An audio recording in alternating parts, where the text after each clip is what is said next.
Welcome, footy fans worldwide, and tonight we have a special episode of the Upper Tier Podcast, brought to you by the Dynamo Podcast Network, available on Spotify, Anchor, YouTube. Head over to our channel there, smash subscribe, hit that bell notification, give it a like and share, help us grow the community. And tonight we are joined by none other than Aaron Molloy from the Portland Timbers, no less. Aaron, how you doing, my man? Yeah, I'm doing well. Thank you very much for having me on the show. I'm very excited. Brilliant. Great to have you on, man. Great to have you on.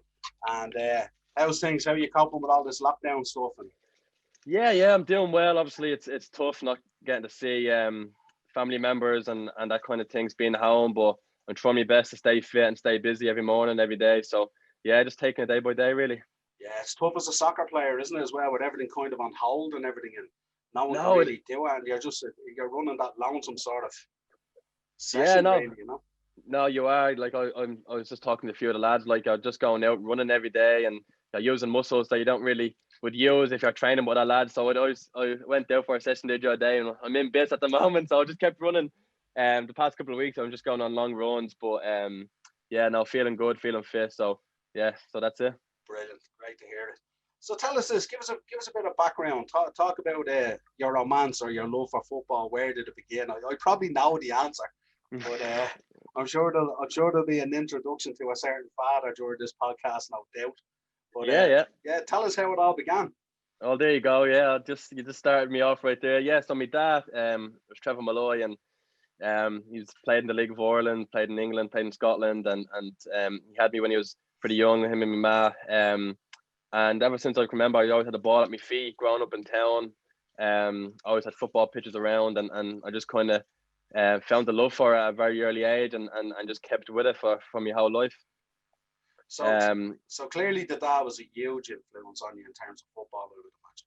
Yeah, absolutely. Like I remember at a very early age going to Richmond Park, going to Tallaght, going to everywhere around the country, going to Daily Mount and on a Friday night, and everyone shouting my dad's name for whether it was for good things or bad things. It was mostly bad things.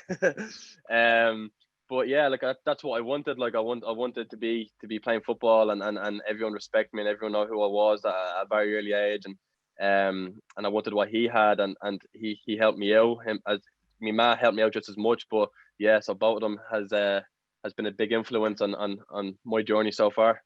Absolutely. And for anyone out there, and I'm sure there isn't anyone, but if anyone doesn't know who Trevor Molloy is, they are big boots to fill in terms of football. No doubt No, about absolutely. Yes, brilliant. So then tell us about the youth career then in Bohemians. Yeah. So before Bohemians, I was with Kevin's, and then I was with Crumlin. Both schoolboy teams that I really enjoyed my time at. I was actually a late bloomer, a late developer. So I never really played. I was on the bench until I was about 17. Went to Bows then. Owen Harry brought the Crumlin side in that I was at the Bows, and after pre-season they named me captain. I spent 2 years there under Robbie Horgan, Kay McKenna and Ray Scully, and they helped me out massively.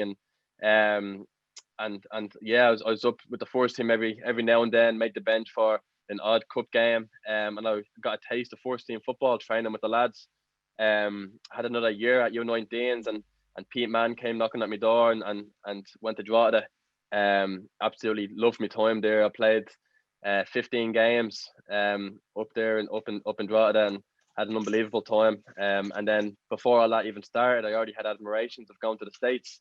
I done a FOSS course and all that kind of stuff. And so before even Drogheda, I already had plans, and happy enough that Pete was accommodating and letting me go. So everything worked out. So you always had plans and desires to go to the States and like try it out culturally and college and stuff like that and everything. Yeah, so I'll tell you what really happened was I finished me leaving cert. I wasn't very good in secondary school, and between the summer and the first course, it was about 3 months, and I was just thinking to myself, like, what am I going to do if football doesn't work out? And it made me really realize how important education is. And because I didn't take me leaving cert too seriously, I was like, I'm snookered. So I joined the first course, wanted to go to America, and they said if you pass this exam, I do well on this exam called the SAT, you've got a good chance. So I got groins. I studied hours and endlessly on getting good grades. And happy enough, I done well enough to get into a college in America. And through the first course as well, they helped me out an awful lot. They put me in contact with lots of people. And I ended up getting a scholarship to a small school in Florida, West Palm Beach. So it's great. Brilliant. So I suppose when we're moving on to talk about the college scene over there, do we have to refer to this now as soccer, or is it still football? But yeah, I got an interview there the other day with the FAI. Daniel, his name was, with the FAI, and I said soccer once or twice, and I had to ring him back. And I'm saying, whatever you do not put soccer in the interview. Say football. I'm ringing you, please.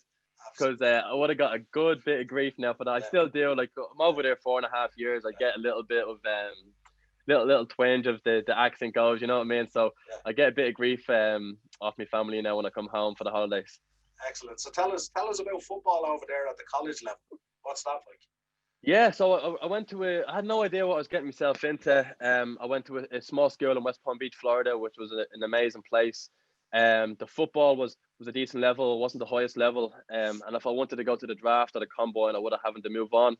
And Alan McCann was the assistant coach there, and he looked out for me. And in other words, you can say he kicked me out in a good way to go to a higher school. You know, he's looking out for me, and knew I had the capabilities of playing at a higher level. So I had the opportunity to visit Penn State, which is 50,000, 60,000 students, and it was absolutely amazing. I fell in love with the place straight away, and the football there was absolutely amazing. We have top-notch facilities, just as best as you can think of. Like, we have everything there, and then the level it would surprise a lot of people. But when I tell people I played 4 years in college, they'd be a little bit weary or whatever, but the level is surprisingly very good. A lot of players that get drafted, like Clint Dempsey, a lot of like good MLS players went through the college system. Yedlin, Jack Harrison, these are all good players that are playing in the Premier League, that played in college as well. So yeah, like I wanted to get an education, and I wanted to play at a really high level, and it was a no-brainer for me to go over to the States. And I was lucky enough that I was able to attend two great universities. So college over there for those guys, it's nearly kind of like an apprenticeship, is it? That it is.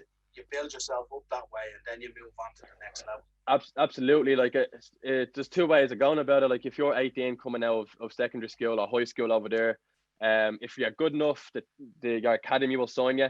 But if you're not good enough at the time, you've got 4 years to develop into yourself, into your body, into getting to know yourself and being a better player. And then the team that you're with owns your rights, so that you can come back to you in 4 years later and sign you. And that's what happens a lot of the time. And for myself, I kind of needed them 4 years as well. Like I was telling you, I was a late developer. I needed time to grow into my body, to be a little bit more mature. And I'm very grateful that I ended up playing 4 years of college, because it's made me a better person and a better player.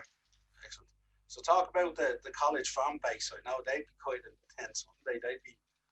So fans are just full on over there, aren't they? Yeah. Like, so Penn State's got the biggest alumni in the world, and what alumni is, people that graduated from there. So I'm wearing Penn State stuff, whether it's in New York or in Portland or in Dublin, and everyone stops me and everyone's asking me like you go to Penn State or whatever, and it's huge, it is. And even at our games, we had an awful lot of people, but the American football games, you have 110,000 people attending, 110,000 people attending the games. Like, so it's huge over there. It's taken very seriously, and yeah, I'm very grateful for the opportunity. So these t-shirts and jerseys are the real McCoy. These are not some trip to pennies for $5.99. This is the legit Penn State stuff. Absolutely. Yeah, no, it this is what you're telling people. Yeah, good there stuff. You go. Yeah, so then moving on, I suppose, to the senior career, where we started out up in Drogheda, which James was telling me the other day. He played for Drogheda, and he says Drogheda was the most professional setup he played under. Like, it was just. He was saying Lockie was the kit man up there and everything and all, and that everything was just pristine and perfect. They were brought away even on pre-season trips to Marbella, the whole lot, like, for pre-season. Deadly. So he said that's the place he played for. It was unbelievable. Like, yeah. What's your memories playing up in Drogheda? Oh, I absolutely loved it. Like I wouldn't take anything back, and I owe a lot to like I said, the three lads that were there, Pete Mann, Kinsler, and John Gill. They brought me in, and I done pre-season again, and I went in fit, went in well, went in hungry, and I'm going to be quite honest with you, I wasn't expecting to play straight off the bat. I played 15 out of 16 games, or 14 out of 15 games straight away. I scored a couple of goals, got a game winner down in Waterford, and absolutely loved it. The fans were great. The stadium was immaculate. Like the grass is fantastic. And the setup was good. Like they brought in some good lads. The culture was great. And he gave me a taste of first team football, and I really, really enjoyed it. And just for our listeners, if they want to see the quality of goal that's being scored, there's a highlight reel there on YouTube. And this is a man who rarely enters the 18-yard box, but puts everything into the top corner. So that's all I'll say. This is a man who I'd also say has a Beckham-esque goal to his name as well. And I'm just putting that out there now, so if anyone wants to take a look at that, very impressive. So then you go from Drogheda off to Reading. Tell us about the move to Reading. Yeah, Reading was a big influence on me now heading over to America.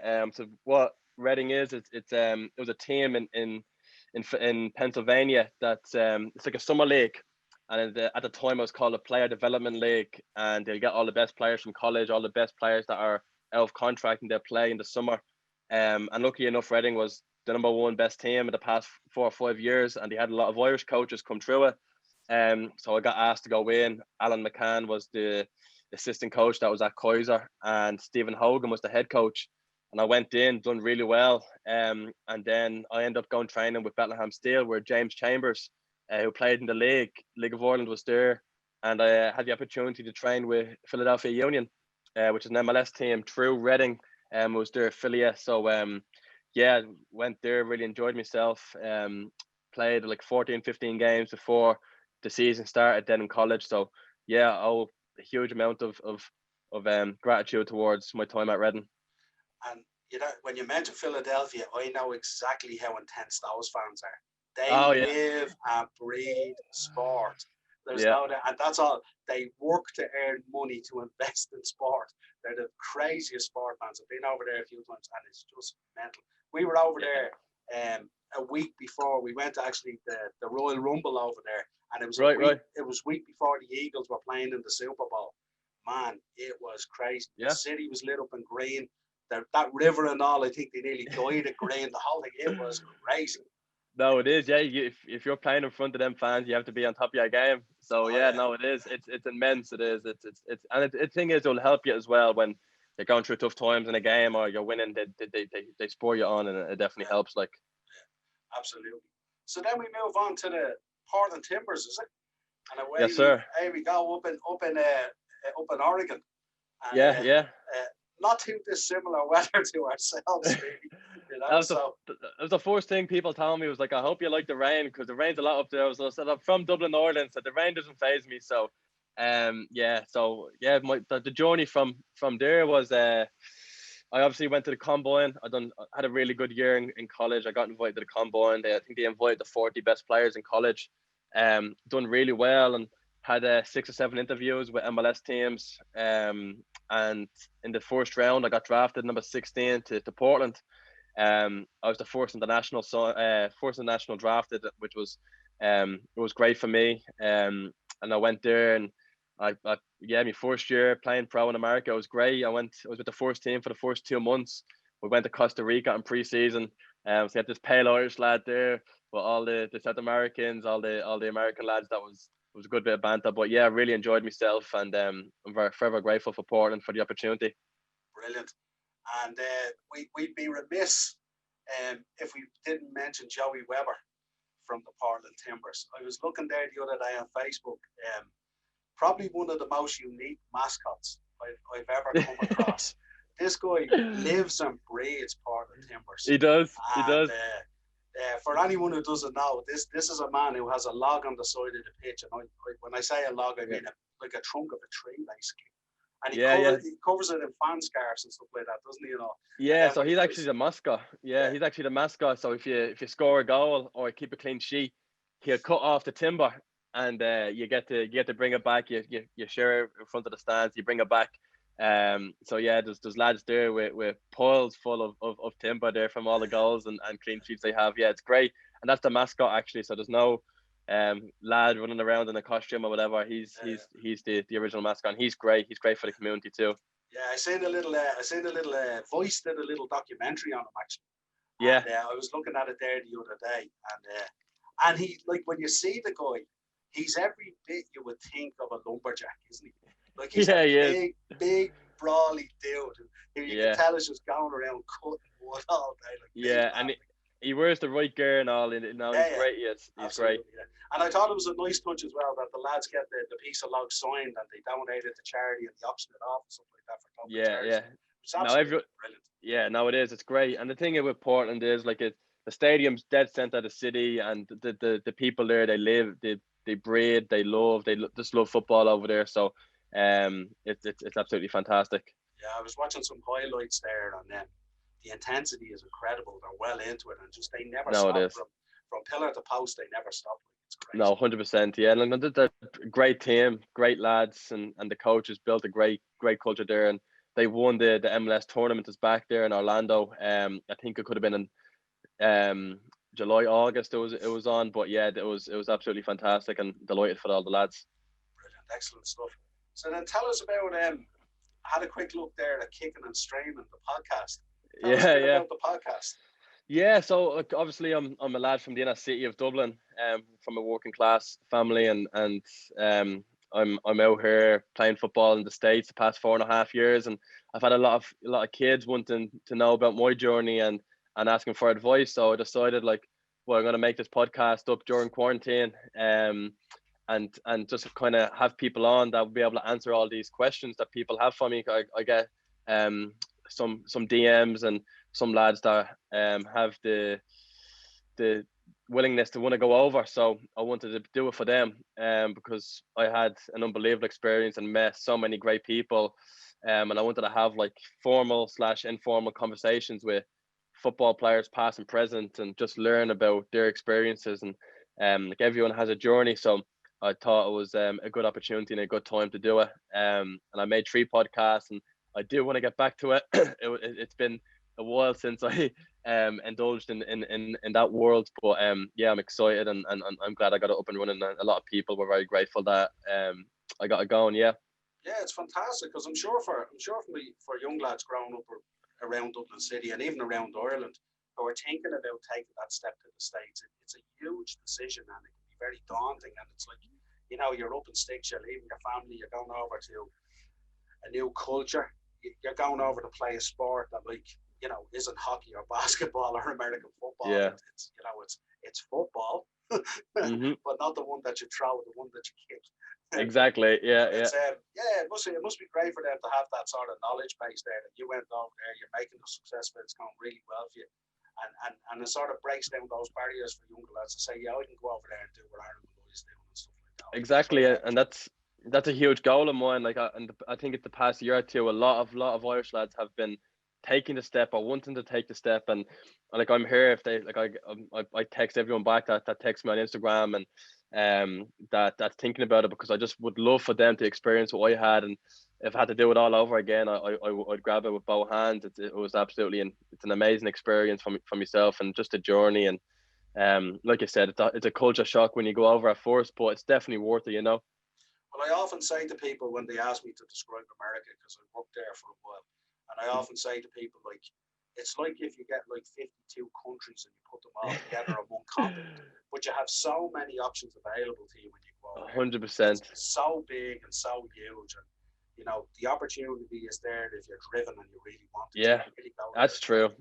Yeah, 100%. Where were you when you were in America? I was based in Fresno for a while, so sort of in between sort of LA and San Francisco. Nice. But I was over there, but it was crazy place. Yeah. Really No, I bet. Experience. Yeah, and I'm delighted now. That's great. Yeah, so we asked some of our listeners and some of our viewers to send us in some what we call fan questions. Happy days. And as always, we never let our guests see the fans, but they're not too daunting. So yeah. the first one that came in was favorite goal, and he broke it down in two. He wanted your own personal favorite goal that you've scored, and your own favorite goal as a fan, which I presume will be a Man United goal. Absolutely. My favorite goal that I'm gonna start off with that I scored myself. It was a buzzer beater, and I'll explain what it was. So actually, in college, there's no stoppage time, so it's just 45 minutes, and wherever the ball is, and it's 3-2-1, last few seconds, the game just ends. There was 5 seconds, no, there was 10 seconds left to get a corner. Took it real quick. I was on the edge of the box, got bounced out. I took a half volley from about 35 yards out, and I went in on the last second. And that was at half time. But yeah, it was a great goal, and it was to get us up and going. We weren't playing too well, but it was one of my favourite goals. Yeah, half volley, 35 yards out, buzzer beater. So I was delighted with that. And it's tough. My favourite goal that I've ever that I haven't scored would probably be the Wayne Rooney goal against Man City, the overhead. Just the importance of it, the technique, just the whole everything against City. It just made everything just a little bit sweeter, and it was one of them goals I'll be able to watch all day. So now I'm following this up. You'll have to be careful how you answer this one. Because you might have to give me two answers. So your favourite player. My favourite player? Your favourite player, yeah. Honestly, I'm gonna put all biases aside, and people could still say this is biased, but Paul Scholes is my favourite player. Growing up, and not because I'm ginger and he's ginger and both playing the same position. I just love how he just controlled games, and obviously he played for Man United. He was never the fastest, he was never the strongest, quickest, tallest, but he could control the game. His passing, his goals was absolutely amazing, and he was someone that I really looked up to as I got older and playing midfield, because I didn't always play midfield. Growing up, I was a striker, I was a winger, and I really wanted to be in the midst of things where the game was busy. And looking videos of him, I've got a lot of I learned a lot from him. Yeah, he's fantastic pro, wasn't he? Never had any trouble off the pitch or anything like that. No, always just trained, went home, showed up, played well. Was always minimum of an 8 out of 10 every week. There you go. Yeah, just done his business, and that was it. So yeah, I learned a lot from him. So before you get into any trouble, then joint first has to be the dad as well, doesn't it? Yeah. Obviously, like I said at the start of the podcast, going to watch him on a Friday night, whether it was rain, sleet, snow, getting a hot dog and some chips in the freezing cold, just watching him was it was very inspirational and motivational, especially at a really early age. And I was just thinking to myself, this is what I want to do. I want to be a professional footballer and play at the highest level I can. That's why I gave you two choices. There you go. There you go. So then, favorite playing moment. Playing moment.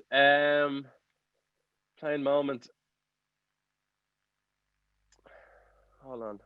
I played a couple of good games. I played against Man City reserves, where Vieira was the manager. I got the last 20 minutes and at Daily Mount with Bowes. I